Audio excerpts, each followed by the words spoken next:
নমস্কাৰ বন্ধু আৰু বান্ধৱীসকল, আজিৰ এই ভিডিঅ'টোৰ জৰিয়তে আপোনালোকৰ লগত আলোচনা কৰিম বা আপোনালোকক দেখুৱাই দিম যে আপোনালোকে যিসকল ছাত্ৰ আৰু ছাত্ৰীয়ে আপোনালোকে মেট্ৰিক পৰীক্ষা অৰ্থাৎ SSLC এক্সাম দিছিলে আৰু আপোনালোকৰ কিন্তু ফাইনেলি আপোনালোকৰ মানে যিটো ৰিজাল্ট আছিলে সেই ৰিজাল্টটো কিন্তু আপোনালোকৰ 10 এপ্ৰিল তাৰিখে আপোনালোকৰ ডাইৰেক্টলি মানে ৰিজাল্ট ডিক্লেয়াৰ কৰি দিয়া হৈছিলে।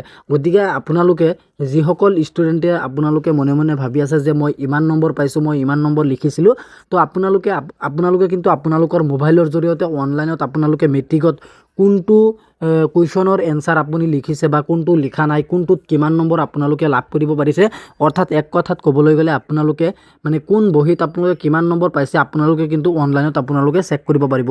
আপোনালোকে এইটো চেক কৰাৰ কাৰণে কিন্তু আপোনালোকৰ মোবাইল ফোনৰ পৰা এখন ব্ৰাউজাৰ আপোনালোকৰ ওপেন কৰিব লাগিব। যেনেকৈ মই মোৰ মোবাইলৰ পৰা ক্ৰম ব্ৰাউজাৰটো আপোনালোকক ওপেন কৰি দেখুৱাই দিছোঁ। ক্ৰম ব্ৰাউজাৰটো ওপেন কৰাৰ পাছত আপোনালোকে চাব ডেছক্ৰিপশ্যনত এটা লিংক আছে, আপোনালোকে সেই লিংকত ক্লিক কৰি কিন্তু ডাইৰেক্টলি আপোনালোকে মই যিটো পেজত যাম এই পেজলৈ কিন্তু আপোনালোকে ডাইৰেক্টলি আহিব পাৰিব। যেনেকৈ মই কপি কৰি থৈছোঁ, পেষ্ট কৰি দিছোঁ ডাইৰেক্টলি। আপোনালোকে সেই লিংকত ক্লিক কৰি কিন্তু ডাইৰেক্টলি আপোনালোকে এইটো পেজলৈ আহিব পাৰিব। আৰু এইটো পেজলৈ অহাৰ লগে লগে কিন্তু আপোনালোকে প্ৰথমতে ইয়াত চাব যে ইয়াত আপোনালোকে লিখা হৈছে B26 আৰু আপোনালোকে ইয়াত দিব লাগিব B26 0577 আৰু আপোনালোকৰ ৰোল নংটো ইয়াত দিব লাগিব আৰু আপোনাৰ ডেট অফ বাৰ্থটো আপোনালোকে ইয়াত দিব। মই প্ৰথমতে আপোনালোকক কৰি দেখুৱাই দিছোঁ মানে কেনেকৈ আপোনালোকৰ দিব লাগিব 0577। আপোনালোকে B26টোৰ লগত আপোনালোকৰ কোনটো নম্বৰ আছে আপোনালোকে এডমিটখন চাই আপোনালোকে ইয়াত ফিল আপ কৰিব লাগিব। আৰু আপোনালোকৰ মানে যিটো ৰোল নম্বৰ আছিলে ৰোল নম্বৰটো আপোনালোকৰ ইয়াত দিব লাগিব। মই বেলেগ এজনতো মই মানে চেক কৰি দেখুৱাই দি আছোঁ। আৰু তেওঁৰ ডেট অফ বাৰ্থটো আছিলে 2009 11 মাহ 13 তাৰিখ, কিমান হ'ব এইটো মই তেওঁৰ মানে যিটো ডেট অফ বাৰ্থ আছে ডেট অফ বাৰ্থটো মই বহুৱাই দিছোঁ। প্ৰথমতে আপোনালোকে ইয়াত চাব ডেট অফ বাৰ্থ যিটো আছে তেখেতৰ ডেট অফ বাৰ্থটো প্ৰথমতে ইয়াত বহুৱাব লাগিব। ডেট অফ বাৰ্থটো বহুৱাৰ পাছত আপোনালোকৰ মানে যিটো মানে আপোনালোকৰ কোনটো মাহ কোনটো তাৰিখ আপোনালোকৰ গোটেইখিনি কিন্তু আপোনালোকৰ অৰ্থাৎ ডেট অফ বাৰ্থটো আপোনালোকৰ ইয়াত দিব লাগিব। মই ডেট অফ বাৰ্থটো বহুৱাই দিলোঁ। বহুৱাৰ পাছত আপোনালোকে তলফালে চাব লগিন বুলি লিখা আছে, আপোনালোকে চিম্পলি লগিনত এখন ক্লিক কৰিব। যেতিয়া নেকি আপোনালোকে লগিনত ক্লিক কৰিব তাৰ পিছতে কিন্তু আপোনালোকৰ ৱেবছাইটটো অলপ লোডিং হ'ব। ৱেবছাইটটো লোডিং হোৱাৰ পাছত কিন্তু আপোনালোকৰ মানে যিটো পেজ আছে সেই পেজখন কিন্তু আপোনালোকৰ সন্মুখত এনেকুৱাকৈ আপোনালোকৰ সন্মুখত খোল খাই যাব আৰু আপোনালোকৰ গোটেইখিনি কিন্তু আপোনালোকৰ ইয়াত আপোনালোকে পাই যাব মানে কোনটো মোবাইল নম্বৰ দিয়া হৈছিলে বা কোনটো দিয়া হৈ আছিলে। গতিকে ইয়াত আপোনালোকৰ মানে যিটো SSLCৰ যিটো মাৰ্কশ্বিট আছে সেই মাৰ্কশ্বিটখন কিন্তু আপোনালোকে ইয়াত মানে আপলোড কৰিব লাগিব। যেনেকৈ মই মাৰ্কশ্বিটটো মই আপোনালোকক আপলোড কৰি দেখুৱাই দিছোঁ। আপোনালোকে মানে যিটো আপোনালোকৰ ৰিজাল্ট আছিলে ৰিজাল্টত গৈ কিন্তু আপোনালোকে যেনেকৈ ৰিজাল্টটো চাইছিলে তাৰ পৰা আপোনালোকে এখন স্ক্ৰীনশ্বট মাৰি লৈ আহিব আৰু সেইখন কিন্তু আপোনালোকে আপলোড কৰিব লাগিব। মই স্ক্ৰীনশ্বট মৰাটোৱে মই আপলোড কৰিছোঁ।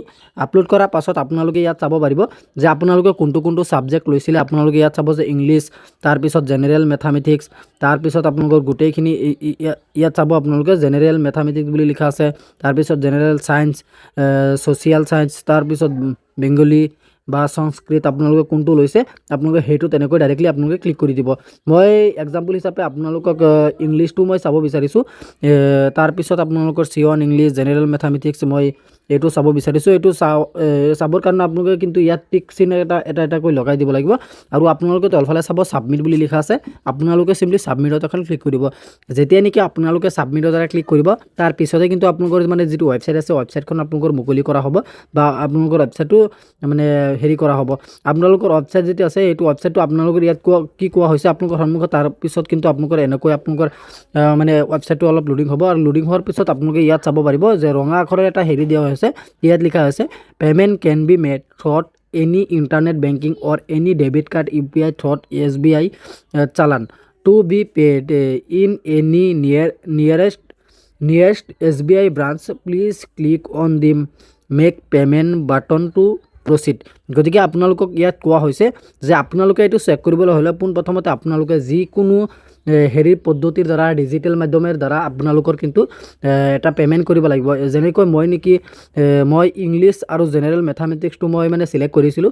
গতিকে আমি ইংলিছৰ কাৰণে 400 টকা পে' কৰিব লাগিব আৰু জেনেৰেল মেথামেটিক্সৰ কাৰণে 50 টকা পে' কৰিব লাগিব।